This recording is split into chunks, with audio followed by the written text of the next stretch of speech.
Yeah, okay. Send the jet. No, don't bring them. Okay, thanks a lot. Bye-bye. What's up, Family Feud? Sorry about that phone call. Just came back from a road race in France. Those clubs are sick over there. Anyway, welcome back to another season, 2015, Family Feud. It's week one. We're going to get right into the Swami picks. Can't wait to bring it to you, tell you your fantasy fate.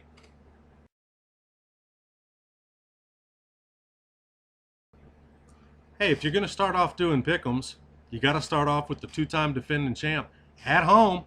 It's kind of like the Patriots tonight. We got a champion at home starting the league off. Hold on just a second.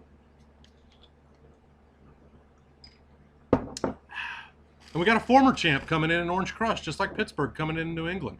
Let's talk just briefly about these two teams. Orange Crush hasn't done any work in the preseason, getting ready, making any adjustments. I think she probably will before the game starts, but who knows? Looking at her team, though, probably the biggest surprise of the draft was Randall being taken so early. She wanted to get behind that Cowboys' big offensive line and ride the same success she had last year with DeMarco. I don't even know if he's going to see the field, though, but to her credit, she fills in nicely with Mark Ingram and Doug Martin. Sneaky suspicion here by the Swami. Gonna go ahead and call it. Ingram finishes the year as a top 10 back. Mark it down. Antonio Brown's a beast. Romo's going to be solid. That team's going to be good. But let's go back to the gangsta for a second. At home, opening night. Really don't like his team. And you know what? I'm not going to sugarcoat this at all. Worst draft he's ever had. But the guy has proved us wrong before. He spanked us so many times. I'm just going to go ahead and tip the cap to him. And I'm going to give him the nod this week. I don't like his team a whole lot, but I love his matchups this week. He's strong across the board with Jacksonville, Washington, Philadelphia, Tennessee, Washington, Oakland. I see a lot of holes there that his team can exploit.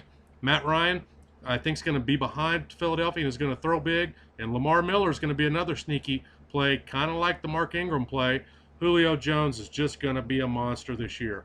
This week, though, we're going to go ahead and say, damn that boy, gangsta.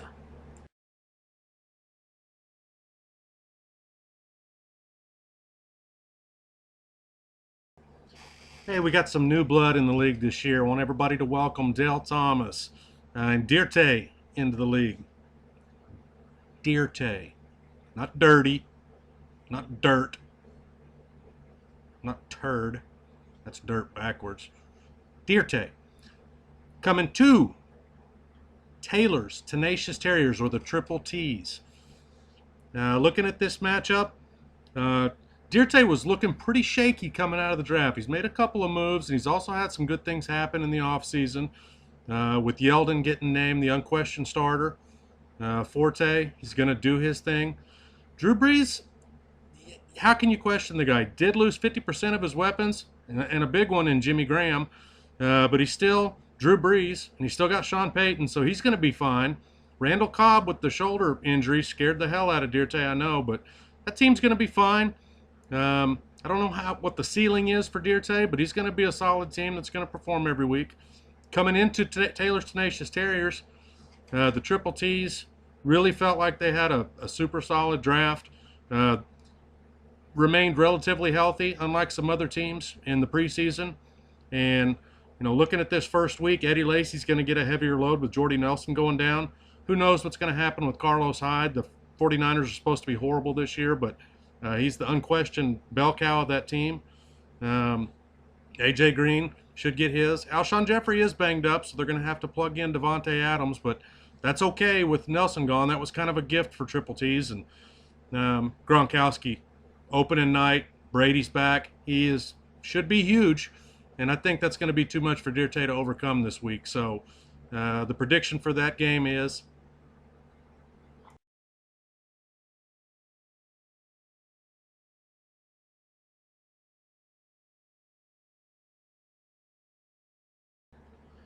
let's look at our third game here. True Blue at Crimson Rain. When I look at True Blue's team, I start thinking of some things that they're teaching me in college right now about action words and verbs. One of the things I see is solid, experienced, tried and true. That's what I see when I see True Blue. Frank Gore, Justin Forsett, Des Bryant. That's money in the bank. These guys get it done year in and year out, and you know what? They're all in great situations to get it done again. Andrew Luck? Really? That's a huge advantage over the rest of the league.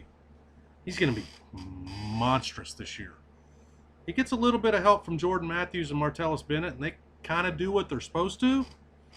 Team's going to be good. Look out. Crimson Rain. You know, it's a little bit of a mix there. Peyton Manning, tried and true. Calvin Johnson, super tried and true. But then we got some wait and see. What's going to happen here? C.J. Anderson should be good. Jeremy Hill should be good. Brandon Cooks should be good. I just don't know yet. Both teams, I think, drafted very well. Should do very well this year, but I'm going to have to wait and see a little bit on that. And so for Game 3 between these two really good owners, this is what I got. You my boy, Blue!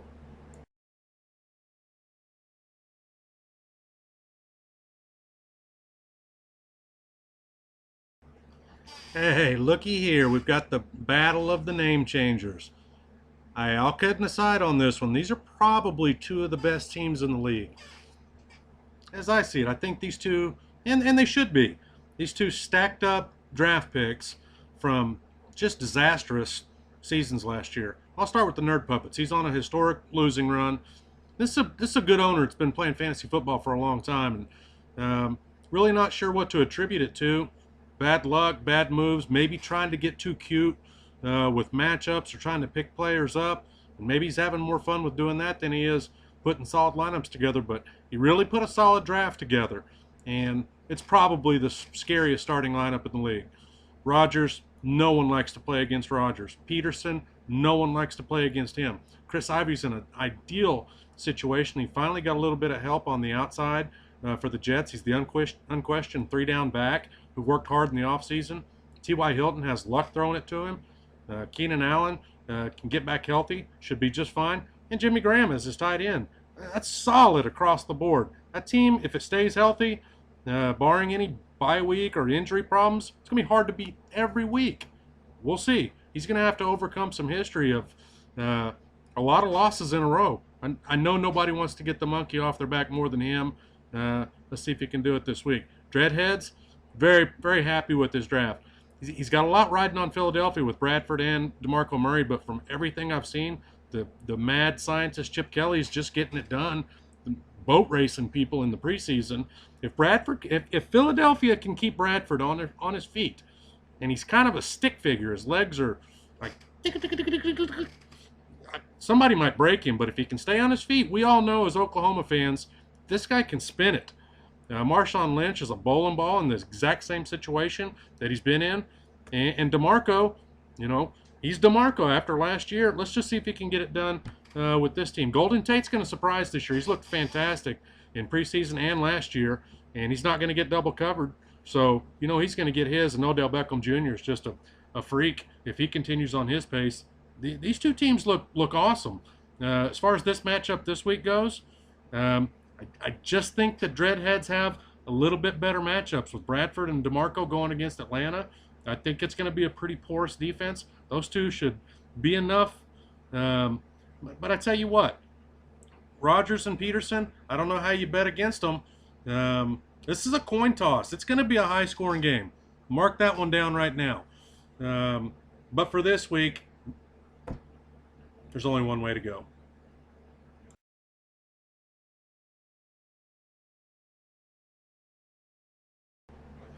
Game of the week.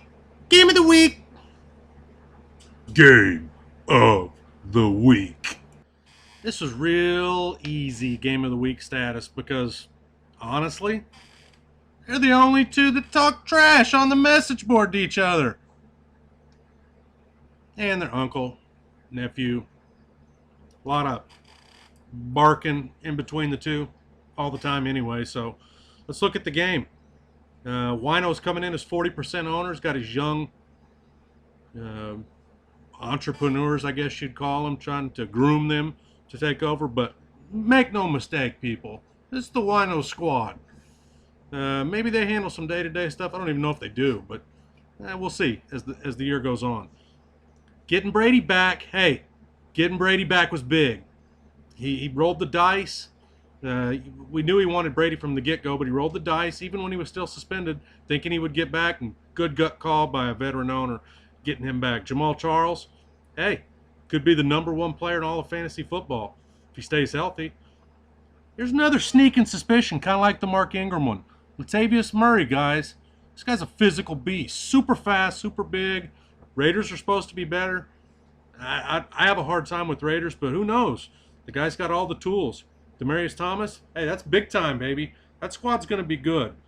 Boats and Hose was looking like a really good draft, but things fell apart in the preseason. Jordy Nelson goes down. LaShawn McCoy's banged up. Injuries everywhere. Is he going to be a starter? Is he not going to be a starter? But then all of a sudden, during the last week before the season started, the pieces started coming in. Darren McFadden gets the nod as the #1 back in Big D. McCoy gets three down status in Buffalo, which should be a really good team. Russell Wilson's going to get his. This team's all about the receivers. Brandon Marshall and Jeremy Maclin, no doubt, are big-time talents, but they're both in really crappy situations. Neither one has a quarterback, and if those two can produce for him, I see good things for this team. This week, though, in the game of the week, I gotta go the way that I know I gotta go. And I'm gonna ride out on that because this has been a long video, and I don't even know how it's gonna get uploaded to be able to get it to you guys. But let's leave with the game of the week winner. Yeah, I think the Winos are going to get this one by a few points. Swami is out!